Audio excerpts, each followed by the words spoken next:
de formation font leur apparition justement sur ce terrain du stade Charles Massot, voilà, que vous découvrez.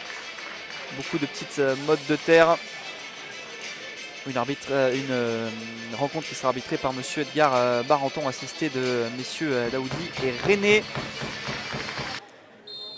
Et c'est parti ici au stade Charles Massot. Le Puy accueille Concarneau, de formation sur une bonne dynamique. Actuellement, les Bretons ont l'occasion de se rapprocher du podium en cas de succès. Les Poneaux peuvent prendre un petit peu de distance avec la zone rouge. Ce sera l'enjeu du match ce soir. Premier ballon récupéré d'ailleurs par les joueurs de Concarneau. Alors est-ce qu'on va avoir le droit à un début de match tambour battant comme l'avaient fait les hommes de Stéphane Dieff lors de la précédente journée? En tout cas, ils ont vite récupéré le monopole du tir avec Fati pour Djemo. Concarneau qui... on va attendre cette touche puisqu'elle est longue.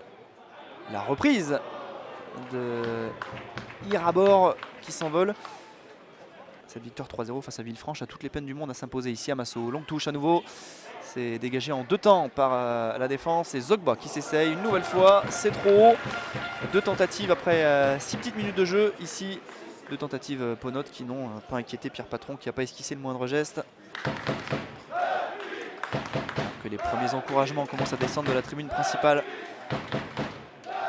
du stade Massot-Goumo. Le centre pour la tête, la première frappe cadrée. C'est une tête après 7 minutes de jeu. La belle transversale là pour trouver Fati. Il a un petit peu de champ Fati face à Albi Touré. Il revient sur Paul Wade. Seydou. Bien fait là, Wade qui pénètre à nouveau dans cette surface. Wade, la frappe enroulée, elle passe au-dessus. Là voilà la première vraie situation à l'Eponote après 8 minutes de jeu.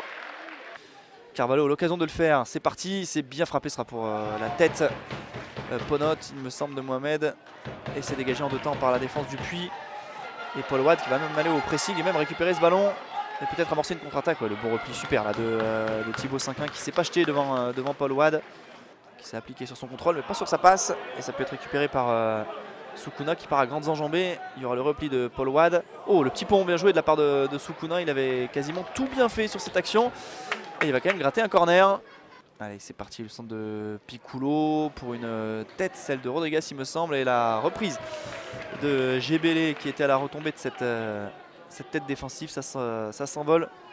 Mohamed est le premier sur le ballon qui arrive avec un peu de réussite malgré tout sur Irabor. Allez, Irabor peut-être pour se présenter face à Patron. Irabor, la frappe, elle est contrée. La deuxième tentative, elle passe au-dessus. Oh, il y avait mieux à faire pour Selim Akal et derrière ça s'est tamponné. On va appeler les soigneurs du côté de monsieur Barenton, mais tout part d'un joli 1-2. Allez, c'est parti, premier poteau, une tête et le but. La tête, elle est signée Jordan Tell, il me semble. Premier poteau, premier servi. C'était au milieu d'une forêt de joueurs du Puy Foot, tête piquée. Et vu l'accolade entre Piccolo et Jordan Tell, on peut penser que c'est Jordan Tell qui ouvre le score. Le centre, Jordan Tell, c'est exactement lui, aux prises avec Zogba qui s'impose. Allez, c'est parti avec Paul Watt, c'est bien frappé, la tête. Elle a été vicieuse, alors elle n'a pas inquiété Pierre Patron, mais de là où on est positionné, je l'ai vu beaucoup plus dangereuse que ça. Akal face à Echeverria. Le centre pour la tête d'un défenseur et la reprise de volée ensuite derrière de Djemo. Seydou. Djemo. Le changement de côté pour trouver Rodriguez, c'est pas mal fait la petite remise de Rodriguez, ça va arriver jusqu'à Paul Wade, la frappe de Wade et ça s'envole encore. Mais nouvelle jolie phase côté Puy Foot. Il ne manque que le 4 désormais pour les hommes de Stéphane Dieff. Les tribunes du stade Massot, ça va être frappé par Paul Wade.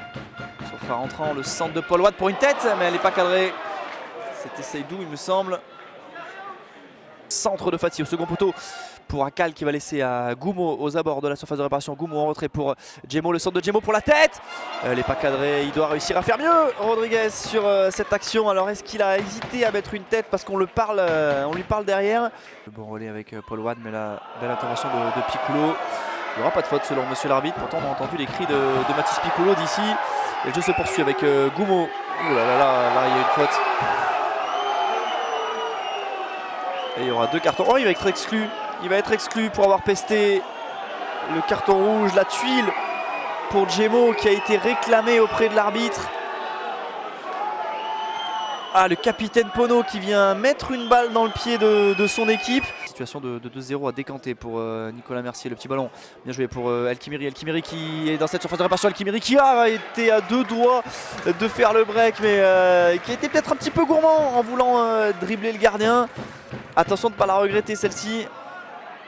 Qui va passer devant Echeverria qui change de côté. Ça c'est bien fait avec Groma qui va rentrer dans cette surface de réparation. Groma dans la surface, Groma la frappe. Elle passe au-dessus, elle n'inquiète pas Pierre Patron.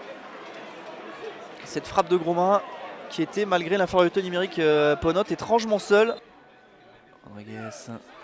Ah, ça c'est bien fait pour aller servir Zogba. Il faut s'appliquer sur le centre. Voilà qui est fait, le bon centre à la tête. Ils se sont gênés. Nsinghi et Adélaïde. Il y en a un qui était parti pour mettre la tête, l'autre le pied. Et finalement, Pierre Zogba, alors qu'on est toujours à 10 contre 10, que Tutu est toujours au sol en train de se faire soigner. Ballon loin devant à destination de Nsinghi, la petite déviation pour trouver Groma, Groma pour Adélaïde, Adélaïde et l'égalisation, la belle histoire d'Adélaïde qui est de retour après une grave blessure et qui profite de se blesser sur le côté Tutu. 10 contre 10 et le Puy en profite à 3 minutes de la fin de cette partie pour revenir à un partout. Le premier but d'Adélaïde dans cette saison de N1, il avait déjà marqué le week-end dernier en Coupe de France. On va la revoir, la déviation intéressante d'Nsinghi. Groma qui passe devant son vis-à-vis intelligemment, qui donne à Adélaïde qui, alors évidemment il a marqué les plus durs Adélaïde, mais qui trompe Patron.